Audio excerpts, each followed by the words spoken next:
집이 편안하면 우리의 멘탈도 안정이 되지만 집이 어수선하고 불편하면 스트레스와 불안감이 커진다는 연구가 있을 정도로 우리가 사는 공간과 심리에는 많은 연관성이 있습니다. 그래서 오늘은 제가 저희 집을 반셀프 인테리어 했었던 비용과 그리고 인테리어 하면서 들었었던 다양한 심리적 변화들에 대해서 한번 다뤄보려고 합니다. 일단 인테리어 시공 전 영상을 보여드리겠습니다. 저희 집은 30평대 구축 아파트였고 대략 28년 정도 된 상태였습니다. 전 주인이 입주 후에 아무것도 하지 않아서 인테리어를 하기 딱 좋은 상태였습니다. 두 번째, 셀프 인테리어를 결심한 계기. 셀프 인테리어를 결심하게 된 계기는 비용적인 부분이 가장 컸습니다. 같은 아파트 1층 비슷한 평수의 인테리어 쇼룸을 구경하러 갔다가 인테리어 비용을 문의하게 됐습니다. 실입주 전에 집을 모델하우스처럼 내놔서 할인을 받았는데도 8천만 원이 들었다고 하셨습니다. 프로모션을 받아도 8천만 원이라 너무 비싸다는 생각이 들었고 어떻게든 예산을 절약하면서 완성하자고 결심을 했습니다. 마침 집주인이 나가고 입주 예정일까지 약 2개월의 시간이 남아 있어서 셀프 인테리어를 해보기로 했습니다. 하지만 이때부터 고통의 연속이었습니다. 세 번째, 정보 수집.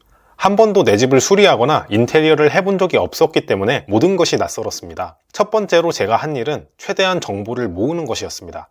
관련 서적을 구입하고 인테리어 관련 카페에 가입했으며 유튜브에서 다른 사람들의 셀프 인테리어 후기 영상을 찾아봤습니다. 이 과정에서 얻은 정보를 종합해보니 셀프 인테리어의 일반적인 순서는 공사 신고, 철거, 창호 및 샤시 시공, 전기 작업, 목공 작업, 화장실 및 타일 작업, 마루 및 장판 시공, 도배, 조명 설치, 가구 배치, 중문 설치의 순서로 이루어진다는 것을 알게 되었습니다.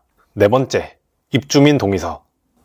일단 공사 신고를 위해서 입주민 동의서를 받는 과정은 첫 번째 절차였습니다. 전체 세대의 50% 이상을 받았어야 됐는데요. 저희 동에서 61세대 이상의 동의를 받아야 했습니다. 이를 위해서 20리터 쓰레기 봉투를 준비해서 각 세대에 나눠드리면서 동의를 요청드렸습니다. 하지만 층간소음 문제 등으로 예민한 주민분들이 있을 수 있어서 벨을 누를 때마다 긴장감이 들었습니다. 그래서 바로 위층과 아래층에는 호두과자 선물을 준비해서 정말 죄송한 마음을 전달하며 최대한 정중하게 말씀을 드렸습니다. 결국 필요한 동의를 모두 받아낼 수 있었고 이 과정에서 쓰레기 봉투와 선물 비용으로 약 6만 원이 들었습니다. 사설 업체를 이용하면 보통 20만 원에서 30만 원 사이에 비용이 발생한다고 하는데 직접 진행하면서 비용을 절감할 수 있었습니다. 다섯 번째, 행위 허가서. 거실 확장을 하기 위해서는 건축사의 행위 허가서가 필요했습니다. 여러 업체를 비교한 끝에 최저가인 33만 원의 허가서를 발급받았고 구청에 신청한 뒤 2, 3일 만에 공사 승인이 나왔습니다. 승인 후 관리사무소에 신고를 마치고 바로 철거 작업에 들어갔습니다.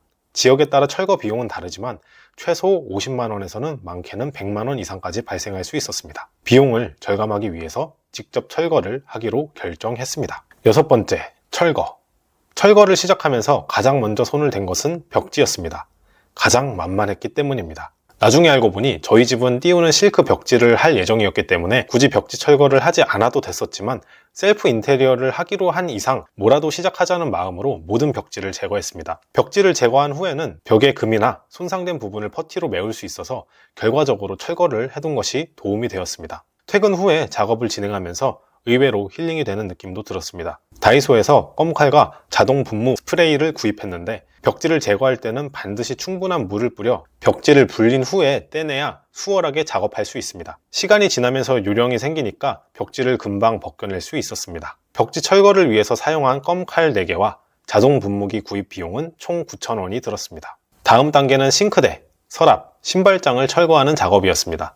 본가에 있는 전동 드릴을 활용해서 하나씩 해체를 진행하였으며 생활가구 같은 대형 폐기물들은 분리수거가 불가능하기 때문에 구청에 신고 후 정식 절차를 거쳐서 폐기하였습니다. 구청 홈페이지 환경민원과에서 품목별 폐기 비용을 확인할 수 있기 때문에 사전에 확인을 하고 신청을 하는 것이 좋습니다. 일단 주방 철거입니다.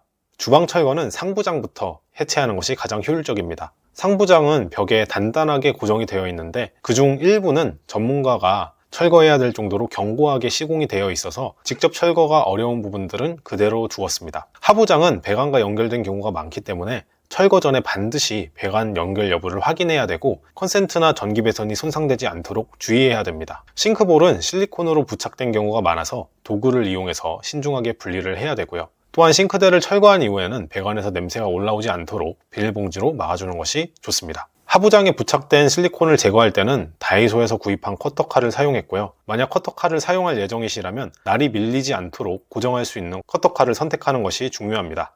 경첩과 철제 부속품들은 모두 분리해서 분리수거하였으며 장판은 별도로 묶어서 정리를 하였습니다. 처음에는 철거 작업이 낯설었지만 하나 둘 나사를 풀다 보니 점점 속도가 붙었습니다. 신발장은 간단하게 해체할 수 있을 것이라고 생각했지만 주방 상부장만큼 철거가 어려운 작업이었습니다. 벽에 단단히 고정이 되어 있고 보이지 않는 곳에 피스가 박혀 있어서 쉽게 떨어지지 않았습니다. 결국 지렛대의 원리를 이용해서 힘을 가해서 철거를 했고 체력적으로 상당히 힘든 작업이었습니다. 그 다음에 유리가 붙어 있었기 때문에 유리가 깨진다는 위험성이 있었는데요. 그래서 철거 작업 중에서 가장 힘든 부분이 아니었을까 싶습니다. 하여튼 철거를 다 했고요. 평소 운동을 해둔 덕분에 무거운 짐을 드는 것에는 자신이 있었고 철거한 자재를 혼자서 20-30번 정도 엘리베이터를 오르내리면서 옮겼습니다. 지금까지 철거했었던 것들을 영상으로 쭉 찍어봤습니다. 구청 신고를 통해서 처리한 비용은 총 91,500원이었고요. 7번째, 엘리베이터 보양입니다.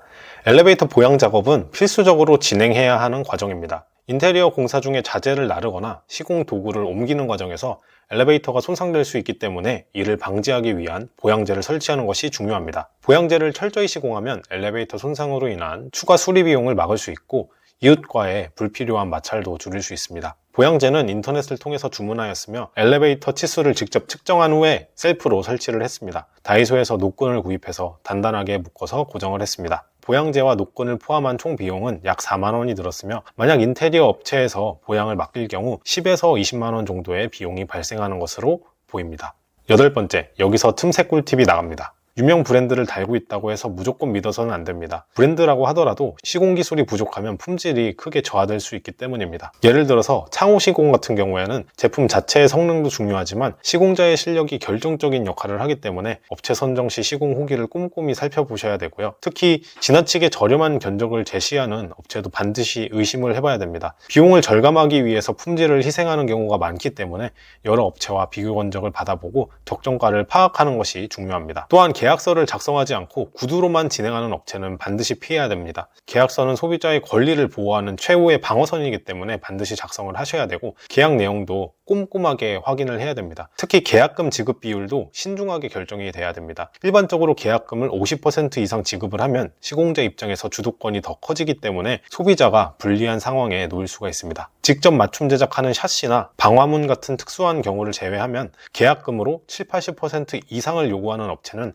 한 번쯤은 의심해 볼 필요가 있습니다. 계약금 비율이 비정상적으로 높다면 시공이 지연되거나 하자가 발생했을 때 문제 해결이 어렵기 때문에 신중하게 접근하시길 바라겠습니다. 9번째입니다. 9번째는 샤시 시공입니다. 샤시 시공은 숨고를 통해서 10군데 정도의 업체를 컨택해서 비교 견적을 진행했습니다. 지역 커뮤니티와 블로그 후기도 참고해서 신뢰할 수 있는 업체를 찾았고 최종적으로 가장 많은 이중창을 시공 진행하면서도 가격이 합리적인 업체를 선정했습니다. 업체마다 견적서를 제공하는데 견적서에 포함된 유리의 종류, 브랜드, 단열 등급, 그리고 로이 유리인지 여부를 꼼꼼히 확인하는 것이 중요합니다. 또한 시공 당일에는 유리에 흠집이 있는지 확인하고 하자가 있을 경우에는 즉시 교체 요청을 해야 됩니다. 시공 후에는 문이 덜컹거리거나 밀착이 제대로 되는지, 문틀이 수평으로, 수직으로 정확하게 설치되었는지 점검해야 됩니다. 또한 실리콘 마감 상태도 매우 중요한데 외부 샤시에 실리콘이 제대로 발리지 않으면 누수의 원인이 될 수 있습니다. 핸드폰 카메라를 활용해서 실리콘 마감 상태를 꼼꼼하게 확인하는 것이 좋습니다. 저희는 모든 창을 KCC 제품으로 시공하였으며 대부분 이중창을 선택을 했습니다.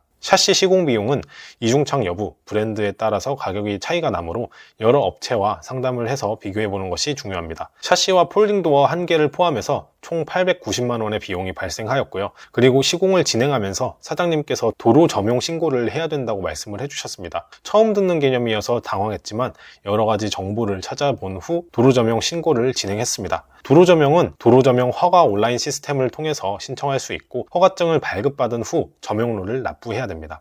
저희가 납부한 도로 점용 비용은 총 13,200원이었습니다. 10번째, 확장. 구축 아파트에서 확장을 진행할 때는 다양한 요소를 신중하게 고려를 해야 됩니다. 자칫 잘못하면 결로가 발생하거나 단열 성능이 저하될 수 있으며 확장된 공간이 외부와 가까워서 열 손실이 더 많이 발생할 수 있기 때문입니다. 또한 단열벽이나 내력벽이 있는 경우에는 구조적으로 확장이 불가능할 수도 있기 때문에 반드시 사전 조사가 필요합니다. 관리사무소에 여쭤보시면 확장을 할 수 있는지 없는지 알려주실 겁니다. 따라서 구축 확장을 계획할 때는 건축 허가 및 신고 절차를 철저하게 진행하는 것이 중요합니다. 일반적으로 결로나 단열의 문제가 발생하는 원인은 작은 틈 사이로 찬 공기가 유입이 되기 때문입니다. 따라서 시공 과정에서 직접 현장에서 상주해서 틈이 발생하는 부분이 있는지 없는지 꼼꼼히 점검하는 것이 필수적입니다. 저희 집은 해가 잘 드는 구조였고 베란다와 방에도 곰팡이나 습기로 인한 문제가 전혀 없었던 상태였습니다. 그래서 확장을 하게 된 것이 있는데요. 확장 후에도 겨울을 무사히 보내면서 단열 및 결로의 문제가 없이 잘 지낼 수 있었기 때문에 확장 선택에 대한 후회는 전혀 없었습니다. 다만 확장을 진행하는 날에는 콘크리트를 깨는 과정에서 큰 소음이 발생해서 민원이 들어올 가능성이 높습니다. 그냥 시공 당일에는 계속 고개를 숙인다고 생각하시면 됩니다. 확장 공사를 진행할 때는 확장 공간과 기존 공간의 바닥 높이를 동일하게 맞춰야 됩니다. 그리고 천장 마감 방식도 신중하게 선택을 해야 됩니다. 천장을 평탄화하면 공간이 더 깔끔하고 일체감이 느껴지고 또 베란다 천장에 매립등이나 간접 조명을 달면 더욱더 세련된 분위기를 연출할 수가 있습니다. 확장 시공은 보통 목공 작업과 함께 진행하는 경우가 많아서 거실 천장 평탄화 작업도 같은 업체에게 맡겼습니다. 또한 전등 철거, 거실 및 작은 방 확장, 단열 및 전기 작업까지 포함해서 총 710만 원의 비용이 발생했습니다. 추가적으로 단열을 보강하기 위해서 업체 대표님께 직접 노하우를 배워서 외벽에 아이소핑크를 부착했습니다. 아이소핑크는 단열 효과가 뛰어나기 때문에 벽을 타고 들어오는 찬 기운을 차단하는 데 큰 도움이 될 것 같습니다. 가족들이 함께 참여해서 아이소핑크를 부착하고 벽돌 틈이나 작은 구멍들을 우레탄 폼을 사용해서 꼼꼼히 메워줬습니다. 아이소핑크와 우레탄 폼을 구입하는데 총 50만 원이 들었고 시공 후에 확실히 실내가 따뜻해지는 효과를 체감할 수 있었습니다. 11번째는 방화문입니다. 저희는 확장 공사를 진행하면서도 방화문을 반드시 설치해야 됐습니다. 일반적으로 확장을 하면 화재 시 피난 공간을 확보해야 되는데 방화문은 화재 확산을 막는 중요한 역할을 합니다. 근데 대부분의 방화문은 디자인이 투박해서 인테리어랑 조화롭게 어우러지기가 힘듭니다. 그래서 어떤 사람들은 구청의 확인을 피하면서 폴딩 도어를 설치하는 경우가 있다고 들었지만 저희는 규정을 준수하는 것이 중요하다고 생각을 해서 방화문을 설치하기로 했습니다. 다행히 최근에는 디자인이 세련된 방화문도 출시되고 있습니다. 다만 여기에는 맞춤 제작이 필요하기 때문에 비용이 다소 발생할 수 있습니다. 또한 방화문을 제작 설치하는 업체들은 단일 주문의 경우 단가가 맞지 않아서 실측 서비스를 제공하지 않는 경우들이 있었습니다. 이에 따라서 저희가 직접 실증을 진행한 후에 방화문 업체에게 치수를 전달해야 됐고 발주가 들어간 후에 바로 시공이 이루어지는 방식이었습니다. 따라서 오차가 발생하지 않도록 주의를 했었어야 됐고요. 손잡이의 위치와 문에 여닫는 방향까지 신중하게 고려를 해서 진행을 했습니다. 저희는 60분 플러스 방화문을 선택하였고 시공비를 포함한 총 비용은 109만 원이었습니다. 다행히 색상 선택이 가능해서 집의 전체적인 분위기와 잘 어울리는 방화문을 설치할 수 있었습니다. 12번째, 방문. 문 작업은 기존 문틀이 원목으로 매우 견고했기 때문에 경첩만 교체하고 사용할까 고민했지만 문턱이 걸리는 문제가 있어서 새로 교체하기로 결정했습니다. 최근에는 로봇 청소기의 활용도가 높아져서 대부분 평탄화 작업을 하는데 문턱이 없으면 이동이 편리하지만 빛이 스며들거나 소음 차단이 어려운 단점이 있습니다. 문시공은 숨고를 통해서 평판이 좋은 업체를 선정해서 진행을 했고요. 문틀, 몰딩, 걸레바지, 중문, ABS 도어 5개 포함해서 총 350만 원의 비용이 들었습니다. ABS 도어는 방수와 내구성이 뛰어나고 나무가 아니기 때문에 부식될 염려가 적다는 것이 장점입니다. 근데 시공 후에 문 사이 틈이 너무 커서 빛이 새는 문제가 발생했는데 이는 제품 문제가 아니라 시공자의 기술력에 따른 차이였었습니다. 그래서 시공자와 협의 후에 도어를 다시 교체를 받았고 만족스러운 결과를 얻을 수 있었습니다. 또한 화장실 타일 시공은 문선에 맞춰서 진행이 되기 때문에 반드시 화장실 공사 전에 문 작업을 완료해야 했습니다. 다음은 중문이었습니다. 중문은 인테리어를 할 때 꼭 추가하기로 했었던 요소 중에 하나였습니다. 외부의 찬 공기를 차단해서 난방 효율을 높이는 효과가 있고 또 공간을 분리해서 집이 정돈된 느낌을 주기 때문입니다. 현관이 좁은 구조였기 때문에 미닫이 슬라이딩 도어로 시공을 했고 문이나 벽이나 가구, 신발장에 걸리지 않는 적절한 크기인지 사전에 확인을 했습니다. 중문은 인테리어 공사의 가장 마지막에 시공을 해야 됩니다. 먼저 설치할 경우에는 가구나 자재 반입이 어려워질 수 있기 때문입니다. 시공이 완료된 이후에는 슬라이딩 도어와 레일이 수평을 잘 맞추고 있는지 벽과 문 사이의 빈틈이 실리콘으로 깔끔하게 마감이 되었는지 반드시 확인을 해야 됩니다. 13번째, 화장실입니다. 화장실 인테리어 비용은 어떤 타일을 사용하느냐에 따라서 크게 달라지고 특히 타일 크기가 클수록 원자재 가격이 높아져서 비용이 증가합니다. 보통 화장실을 리모델링 할 때 완전 철거 후 방수 작업부터 진행할지 아니면 기존 방수를 유지한 채 덧방 시공을 할지 고민을 하게 되는데요. 방수 작업을 새로 하면 비용과 시간이 많이 소요가 됩니다. 저희 집의 경우에는 기존 방수 시스템에 문제가 없었고 전 집주인이 한 번도 인테리어를 하지 않은 상태였기 때문에 덧방 시공을 선택했습니다. 강력 접착제를 활용해서 새로운 타일을 붙이는 방식이지만 깨지거나 들뜬 타일이 있으면 반드시 보수 후에 시공을 해야 됩니다. 이미 여러 번 덧방을 한 화장실이라면 타일이 무게를 견디지 못하고 무너질 위험이 있기 때문에 완전한 철거가 필요합니다. 거실 화장실은 60각 타일로, 안방 화장실은 30-60 타일로 시공을 했습니다. 큰 타일을 선택한 이유는 시공이 더 깔끔하고 줄눈이 적어서 청소가 편리하기 때문입니다. 타일의 유형은 무광과 유광으로 나눠지는데 무광은 물때가 덜 보이고 덜 미끄러운 반면에 유광은 청소하기가 쉽고 빛 반사로 인해서 공간이 넓어 보이는 효과가 있습니다. 저희는 미끄러움을 방지하기 위해서 무광 타일을 선택을 했고요. 화장실 전체 인테리어, 베란다 타일, 현관 타일, 주방 타일까지 모두 포함해서 총 850만 원의 비용이 들었습니다. 타일공은 인테리어 업계에서도 고급 기술자로 분류되기 때문에 반드시 경험이 많은 기술자를 선정을 해야 됩니다. 타일의 각도가 맞지 않거나 배수 구멍을 정교하게 시공을 하지 않으면 문제가 발생할 수 있고 배수 불량으로 인해서 물이 고이는 현상이 생길 수가 있습니다. 저의 경우에도 시공 후 배수 상태를 점검했는데 물이 살짝 고일 것 같은 부분이 있어서 강하게 요청을 했고 AS를 받을 수 있었습니다. 또한 변기 주변의 실리콘 마감은 곰팡이 방지 실리콘으로 진행해야 깨끗하게 유지하기가 좋습니다. 화장실 시공은 아마추어가 쉽게 할 수 없는 작업이기 때문에 반드시 숙련된 전문가에게 맡겨야 됩니다. 그리고 시공이 끝난 후에도 배수 상태와 마감을 철저히 점검하는 것이 중요합니다. 14번째, 전기 복스. 확장을 진행해 주셨던 사장님께서 전기 작업을 하면서 복스를 따로 설치하지 않으셨습니다. 하지만 확장 부위 겉을 감싸고 있는 우레탄 폼은 가소성이 있어서 안전을 위해서 복스를 설치하는 것이 좋겠다고 판단을 했습니다. 다른 인테리어 업자분들께 의견을 구해보니 가정용 전기는 화재가 발생할 가능성이 거의 없기 때문에 굳이 필요하지 않다는 의견이 많았습니다. 시공을 맡아주신 사장님도 10년 경력 동안 한 번도 문제가 없다고 하셨지만 혹시 모를 위험을 대비하는 것이 좋을 것 같아서 직접 복스를 설치하기로 했습니다. 근처 철물점에서 각 3,000원짜리 복스를 6개 구입해서 확장된 공간의 전기 배선부에 모두 설치를 했습니다. 복스를 사용하면 내부에서 스파크가 발생하더라도 철제 구조가 이를 감싸 화재의 위험을 크게 줄여줍니다. 인터넷에서 구매하면 조금 더 저렴하게 살 수 있으니 직접 설치하실 분들은 참고하시면 좋겠습니다. 15번째, 벽지와 장판. 여기까지 오면 셀프 인테리어 공정도 거의 마무리하는 단계입니다. 벽지와 장판 역시 숨고에서 시공업체를 찾았고 벽지는 요즘 유행하는 LX 디아망 퓨어 화이트 실크 벽지, 장판은 LX 포세린 4.5T로 진행을 했습니다. 벽지는 합지 벽지와 실크 벽지로 나뉘는데 합지 벽지는 저렴하고 시공이 쉬운 대신 오염이 약하고 실크 벽지는 가격이 비싸지만 고급스럽고 오염에 강한 특징이 있습니다. 실크 벽지는 기존 벽지를 제거하지 않아도 시공이 가능하지만 저는 셀프 인테리어를 시작하면서 기존 벽지를 모두 제거해서 깨끗한 상태로 만들어 두었습니다. 벽지를 제거하는 과정에서 못자국이라든지 크랙을 퍼티로 메우고 사포질을 했지만 전문가의 눈으로 보면 여전히 균형이 맞지 않은 부분이 있어서 추가 퍼티 작업이 필요하다고 하셨습니다. 다행히 많은 부분들을 미리 작업해둔 덕분에 추가 비용 없이 진행을 했습니다. 장판 시공 전에는 바닥 청소가 필수입니다. 먼지나 작은 돌멩이가 남아있으면 장판 표면에 흔적이 남을 수 있기 때문에 시공하는 동안 끊임없이 청소를 했습니다. 아무리 시공자라고 하더라도 현장에 있다 보면 놓치는 것이 있을 수 있기 때문에 저희도 나서서 청소를 했습니다. 저희는 장마철에 시공을 진행했는데 다행히 벽지와 장판 시공 당일에는 비가 오지 않았었고요. 습한 날에는 접착력이 떨어질 수 있기 때문에 가급적 건조한 날을 선택해서 시공을 하는 것이 좋습니다. 벽지와 장판을 포함한 총 비용은 560만 원이었습니다. 실크 벽지로 진행을 했고 장판도 두꺼운 제품을 선택하다 보니 가격이 다소 높아졌습니다. 장판이 두께가 두꺼울수록 가격이 올라가고 고급 시공 기술이 필요하기 때문입니다. 16번째, 전기, 조명, 컨센트, 스위치. 조명은 오늘의 집, 스위치와 컨센트는 쿠팡에서 주문을 했습니다.